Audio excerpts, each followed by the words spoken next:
ত্যাগ ও উৎসর্গে সারা দেশের মতো পবিত্র ঈদুল আজহা উদযাপন করছেন জাতীয় দলের ফুটবলাররা। সকালে ঈদের নামাজে জামাতে আদায় করেছেন হামজা জামালরা। পরিবার থেকে দূরে থাকলেও টিম হোটেলে নিজেদের মাঝে ঈদের আনন্দ ভাগাভাগি করে নিচ্ছেন সবাই। সিঙ্গাপুর ম্যাচ জিতে দেশবাসীকে ঈদের উপহার দিতে মরিয়া লাল সবুজের প্রতিনিধিরা। হাসান সজীবের রিপোর্ট। স্ত্রীর সন্তান হাজার মাইল দূরে, ঈদের আনন্দটা সতীর্থদের সাথে ভাগাভাগি করে নেয়া, বুকে টেনে হৃদয়ের মোলাকাত হামজা সাদ রহমতদের। সকাল সকাল টিম হোটেল থেকে দল বলে বের হলেন ফুটবলাররা। সবার অপেক্ষা একজনের জন্য, হামজা চৌধুরী। সাদা পাঞ্জাবি ট্রাউজার পরে ড্যাশিং লুকে হাজির বাংলার পোস্টার বয়। ঈদের সালাত আদায়ের আগে ফটো সেশন, এরপর খোশ মেজাজে মসজিদের পথে হাঁটা শুরু। ফাহমিদুল সোহিলদের সকালটা শুরু খুনসুটিতে। নামাজ শেষে কোলাকুলি, ভ্রাতৃত্বের বন্ধনে আবদ্ধ হওয়া। হামজাকে কাছে পেয়ে ঈদের আনন্দ ডাবল ভক্তদের। সেলফি কিংবা অটোগ্রাফ নিতে হামজাকে ঘিরে ধরে ফ্যানরা। বরাবরের মতো বিনয়ী বাংলার ফুটবল নক্ষত্র, কাউকে করলেন না হতাশ। হোটেলে ফিরে সতীর্থদের সঙ্গে ছবি তোলা, কোলাকুলিতে সময়টাকে উপভোগ্য করে তোলার চেষ্টা ফুটবলারদের। ইসা সুমনরা জানালেন, পরিবারকে মিস করলেও দেশকে প্রতিনিধিত্ব করাটা জরুরি। খারাপ লাগতেছে আসলে, উইদাউট ফ্যামিলির বাইরে আছি আর কি। এটাও একটা ফ্যামিলি, আমরা ওভাবেই আসলে মানায় নিচ্ছি সব কিছু। আমাদের মেন ফোকাসটা হচ্ছে যে আমরা 10 তারিখ ইনশাল্লাহ সিঙ্গাপুরের বিপক্ষে একটা ভালো রেজাল্ট করে দেন আমরা ঈদ উদযাপন করব। আমরা দেশের জন্য ফ্যামিলি থেকে দূরে আছি, যদি এটা আর একটা ফ্যামিলি। এই স্যাক্রিফাইসটা আমরা করছি সিঙ্গাপুর ম্যাচকে কেন্দ্র করে, দেশবাসীকে যাতে আমরা ওই জয়টা উপহার দিতে পারি। সো এটা যদি আমরা জিততে পারি তো আমাদের আনন্দটা আরও বেশি হবে এবং সার্থক হবে, এবং এই জন্য দেশবাসীর কাছে দোয়া চাই যাতে আমরা সিঙ্গাপুর ম্যাচটা জিততে পারি। লাল সবুজদের টিম ম্যানেজার আমির খান জানালেন, ভিন্ন রকম ঈদ উদযাপন হামজার। শত ব্যস্ততার মাঝেও ইংলিশ লিগ তারকার মূল ফোকাস সিঙ্গাপুর ম্যাচ। হামজা যেটা বললো যে আসলে আসার পর থেকেই যে এরকম জিনিসটা সে পাচ্ছে, নট অনলি আজকে নামাজ পড়াটা নেই, সে বিগত দিনেও এসেছে, বিগত সময়ে যে সময়টা পার করেছে, এই যে ক্রেজটা যে তৈরি হয়েছে ফুটবলের। আজকে যেটা এখানে এনভায়রনমেন্ট হয়েছিল, তখন আমরা একটু জোকস করে বলতেছিলাম যে এরকম উনি এমপি ইলেকশনে দাঁড়িয়ে যাক, হ্যাঁ এমপি ইলেকশন করুক হবিগঞ্জ থেকে। আমি বললাম যে স্পোর্টসম্যান সে এখানে আসছে, হ্যাঁ আপনারা এখানে ওই হবিগঞ্জ এমপি ইলেকশন এগুলোকে বাদ দিয়ে আমাদের ফার্স্ট সিঙ্গাপুরের ম্যাচটা জিতার জন্য এখানে। তো হামজা বলছে ফার্স্ট উইন। এদিন 4 ঘন্টার মতো ছুটি পেলেও টিম হোটেলে সময় কাটিয়েছেন বেশিরভাগ ফুটবলার। হাসান সজীব, 71। নেতাকর্মীদের ভেদাভেদ ভুলে সবাইকে নতুন বাংলাদেশ বিনির্মাণে ঐক্যবদ্ধ থাকার আহ্বান জানিয়েছেন বিএনপির স্থায়ী কমিটির সদস্য আমির খসরু মাহমুদ চৌধুরী। সকালে চট্টগ্রাম নগরীর উত্তর কাঠতলী এলাকার দারুস সালাম জামে মসজিদে নেতাকর্মীদের সাথে পবিত্র ঈদুল আজহার নামাজ আদায় করেন তিনি। এ সময় দলমত নির্বিশেষে সবাইকে ঈদ শুভেচ্ছা জানিয়ে তিনি বলেন, পবিত্র কোরবানির ত্যাগের মহিমায় নিজেদেরকে পরিশুদ্ধ করতে হবে, নতুন বাংলাদেশ বিনির্মাণে ঐক্যবদ্ধ থাকতে হবে। ঈদুল আজহাতে সবাইকে ঈদ মুবারক জানাচ্ছি, এবং এই দিনে আমাদের আসলে ত্যাগের বিষয়টা আমাদেরকে মনে রাখতে হবে, যে সেটাকে মাথায় রেখে আমাদেরকে যে দেশ, জাতি, সমাজ যে প্রতি আমাদের দায়িত্ব, যে ত্যাগের মাধ্যমে আমাদের সমাজ, দেশ, মানুষকে গড়তে হবে, সেটাকে মাথায় রাখতে হবে। ভারত, পাকিস্তান, নাইজেরিয়া, মালয়েশিয়া এবং নিউজিল্যান্ডে আজ ধর্মীয় ভাব গাম্ভীর্য ও উৎসবের আমেজে পবিত্র ঈদুল আজহা উদযাপিত হচ্ছে। ঈদের জামাতের পর পশু কোরবানির মধ্য দিয়ে ঈদুল আজহা পালন করেন এসব দেশের ধর্মপ্রাণ মুসল্লিরা। এছাড়া মরক্কোতেও আজ পালিত হচ্ছে ঈদুল আজহা। তবে এবছর মরক্কোর নাগরিকদের পশু কোরবানি না করার আদেশ দিয়েছে দেশটির সরকার। বিস্তারিত জানাচ্ছেন চৈতি সরবর। যথাযথ মর্যাদায় পশ্চিমবঙ্গ সহ ভারত জুড়ে উদযাপিত হচ্ছে মুসলমানদের সবচেয়ে বড় ধর্মীয় উৎসব পবিত্র ঈদুল আজহা। কলকাতা ছাড়াও রাজ্যের মালদা, মুর্শিদাবাদ, রাজগঞ্জ সহ বিভিন্ন জেলায় ঈদের জামাত অনুষ্ঠিত হয়েছে সকালে। পশ্চিমবঙ্গে সবচেয়ে বড় ঈদ জামাত অনুষ্ঠিত হয়েছে কলকাতার রেড রোডে। নামাজ শেষে সকলে একে অপরের সাথে ঈদ শুভেচ্ছা বিনিময় করেন। আসলে বাংলাদেশ থেকে আসছি, জীবনে প্রথম এই যে দেশের বাইরে ঈদ উদযাপন করতেছি। তো কলকাতায় এসে এতগুলো মুসলিমের সামনে এত বড় মাঠের মধ্যে আমরা ঈদ উদযাপন করতেছি, আমাদের কাছে খুব ভালো লাগতেছে। এত বড় জামাতের মাঠে ফার্স্ট টাইম আমি নামাজ পড়তেছি ঈদের বাইরে প্রথম ঈদ, আমার খুবই ভালো লাগছে। এত বড় ঈদ জামাত, এত মানুষ বাংলাদেশে একসাথে ঈদের নামাজ পড়ি না, এখানে এসে আমার খুবই ভালো লাগতেছে। ঈদ উদযাপন করেছেন পাকিস্তানের মানুষও। সকালে ঈদের জামাতে অংশ নেন তারা। এ সময় সহিংসতা ত্যাগ করে ভ্রাতৃত্ববোধ ও ঐক্যের ডাক দেন তারা। সন্তুষ্টি অর্জনে পশু কোরবানি করেন। নামাজ শেষে সবার সাথে ঈদের শুভেচ্ছা বিনিময় করলাম, এরপর কোরবানি করব। পরিবার আর বন্ধু বান্ধবের সাথে ঈদ পালন করব, খুবই ভালো লাগছে। এদিকে যথাযথ ধর্মীয় ভাবগাম্ভীর্যের সাথে ঈদ উদযাপিত হচ্ছে মালয়েশিয়াতেও। এছাড়া ঈদুল আজহা উদযাপন করছেন নিউজিল্যান্ড ও নাইজেরিয়ার মুসলিমরাও। আফ্রিকার দেশ মরক্কোতেও উদযাপিত হচ্ছে পবিত্র ঈদুল আজহা। তবে এই বছর নাগরিকদের পশু কোরবানি না দেওয়ার নির্দেশ দিয়েছে মরক্কো সরকার। কয়েক বছর ধরে প্রচণ্ড খরার কারণে পশুর সংখ্যা আশঙ্কাজনক হারে কমে গেছে। ফলে যেসব পশু এখনও অবশিষ্ট আছে সেগুলো রক্ষায় এবছর কোরবানি না দেওয়ার আহ্বান জানানো হয়েছে। চৈতি সরোয়ার, ৭১। কাশ্মীরে পর্যটনের ওপর আঘাত এনে দেশে দাঙ্গা বাঁধানোর চেষ্টা করেছিল পাকিস্তান, এমন অভিযোগ তুলেছেন ভারতের প্রধানমন্ত্রী নরেন্দ্র মোদী। তিনি দাবি করেছেন দিল্লি সেই অপকর্মের যোগ্য জবাব দিয়েছে।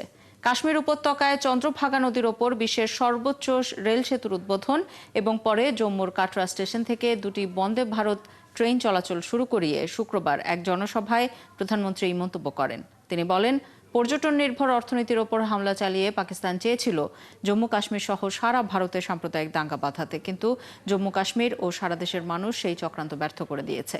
একই জনসভায় জম্মু কাশ্মীরের মুখ্যমন্ত্রী ওমর আবদুল্লাহ পূর্ণাঙ্গ রাজ্যের মর্যাদা ফিরে পাওয়ার ইচ্ছে প্রকাশ করেছেন। তিনি বলেন, মঞ্চে উপস্থিত সবার উন্নতি হলেও একমাত্র তার অবনতি হয়েছে। তিনি ছিলেন পূর্ণ রাজ্যের মুখ্যমন্ত্রী, এখন কেন্দ্রশাসিত অঞ্চলের। ওমর অবশ্য বলেন, তার দৃঢ় বিশ্বাস খুব বেশি অপেক্ষায় থাকতে হবে না। প্রধানমন্ত্রী জম্মু কাশ্মীরকে নিশ্চয়ই আবার পূর্ণ রাজ্য করে দেবেন।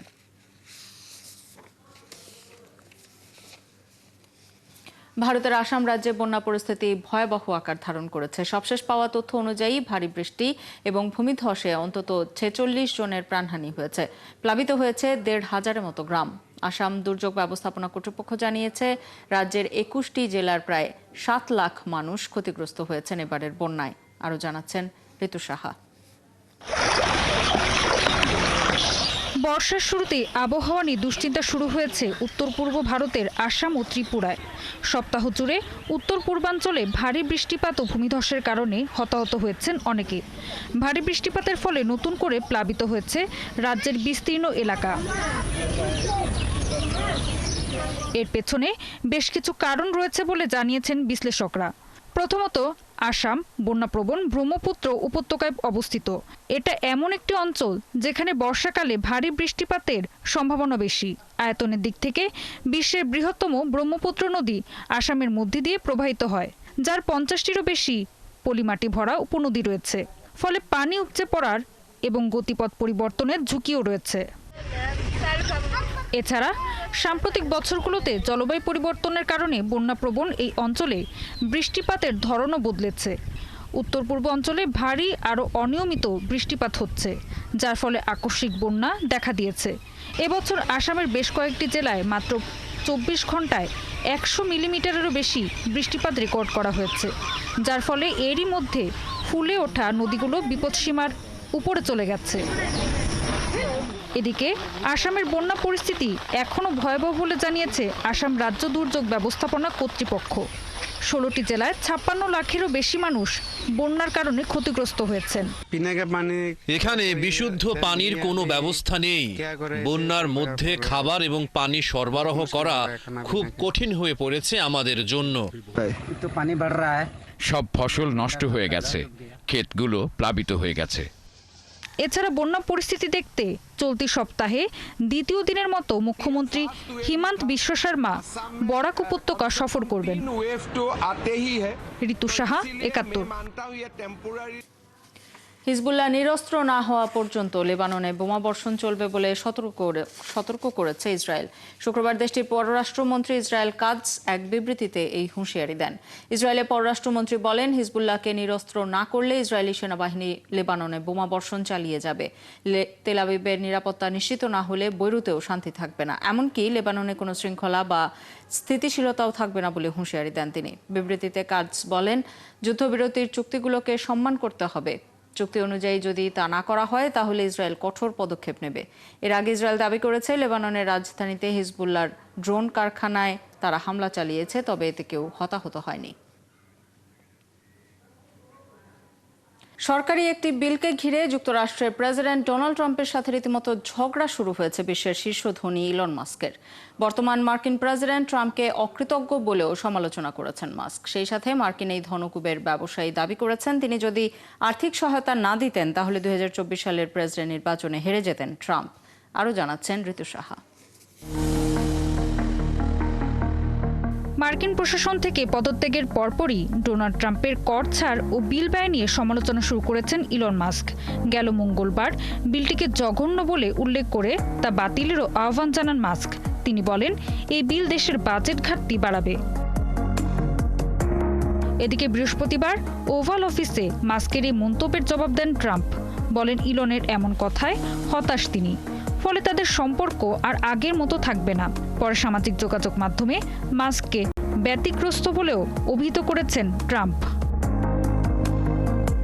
ট্রুথ সোশ্যালে ট্রাম্পের করা পোস্টের বরাত দিয়ে রয়টার্স বলে, মাস্কের কোম্পানির সাথে সরকারি চুক্তি বাতিলের হুমকি দিয়েছেন মার্কিন প্রেসিডেন্ট।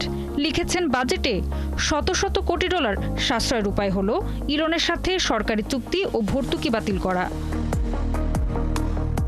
রয়টার্স বলছে, ট্রাম্পের এমন হুমকির পরপরই শেয়ার বাজারে ইলন মাস্কের মালিকানাধীন বৈদ্যুতিক গাড়ি টেসলার দরপতন হতে শুরু করেছে। কয়েক ঘন্টার মধ্যেই শেয়ার দর নেমে যায় 14.3%। এর পরপরই পাল্টা মন্তব্য করেন মাস্ক। সামাজিক যোগাযোগ মাধ্যমে এক বার্তায় বলেন, ট্রাম্পকে অবশ্যই অভিশংসিত করা উচিত। তিনি না থাকলে ট্রাম্প নির্বাচনে হেরে যেতেন বলেও উল্লেখ করেছেন মাস্ক। রয়টার্সের প্রতিবেদনে বলা হয়েছে, মার্কিন কংগ্রেসের দুই কক্ষেই সংখ্যাগরিষ্ঠতা ধরে রেখেছেন ট্রাম্পের রিপাবলিকান পার্টি। ফলে ট্রাম্পের অভিশংসিত হওয়ার কোনো সম্ভাবনা নেই বললেই চলে। তবে একসময়ের দুই বন্ধুর এমন দ্বন্দ্ব মার্কিন রাজনীতিতে নেতিবাচক প্রভাব ফেলবে। ঋতু সাহা, ৭১। মার্কিন প্রেসিডেন্ট ডোনাল্ড ট্রাম্প এবং বিশ্বের শীর্ষ ধনী ইলন মাস্কের সাম্প্রতিক দ্বন্দ্ব নিয়ে রাশিয়ার রাজনৈতিক মহলে চলছে হাস্যরস, কটাক্ষ ও আলোচনার ঝড়। প্রভাবশালী রুশ জাতীয়তাবাদী রাজনীতিক ও সাবেক মহাকাশ প্রধান দিমিত্রি রেগোজিন সামাজিক মাধ্যম এক্সে ঠাট্টা করে লিখেছেন, যুক্তরাষ্ট্রে ভালো না লাগলে ইলন রাশিয়ায় চলে যেতে পারেন। এদিকে রুশ রাষ্ট্রীয় সম্প্রচার মাধ্যম আরটির প্রধান মার্গারিটা সিমোনিয়ান ব্যঙ্গ করে বলেছেন, এটাই হলো আধুনিক মার্কিন রাজনৈতিক সংস্কৃতি। রাশিয়ার সার্বভৌম বিনিয়োগ তহবিলের প্রধান কিরিল দমিত্রিয়েভ সবাইকে মিলেমিশে থাকার আহ্বান জানিয়েছেন। ক্রেমলিনের মুখপাত্র দিমিত্রি পেসকভ বলেছেন, এটা যুক্তরাষ্ট্রের অভ্যন্তরীণ বিষয়। রাশিয়ার ধনকুবের কনস্তান্তিন মালোফেয়েভ বলেছেন, যুক্তরাষ্ট্রকে এখন নিজেদের নিয়ে এতই ব্যস্ত থাকতে হবে যে রাশিয়ার দিকে তাকানোর সময়ই পাবে না, আর এখনই ইউক্রেনের বিষয়ে পাল্টা আঘাত হানার সেরা সময়।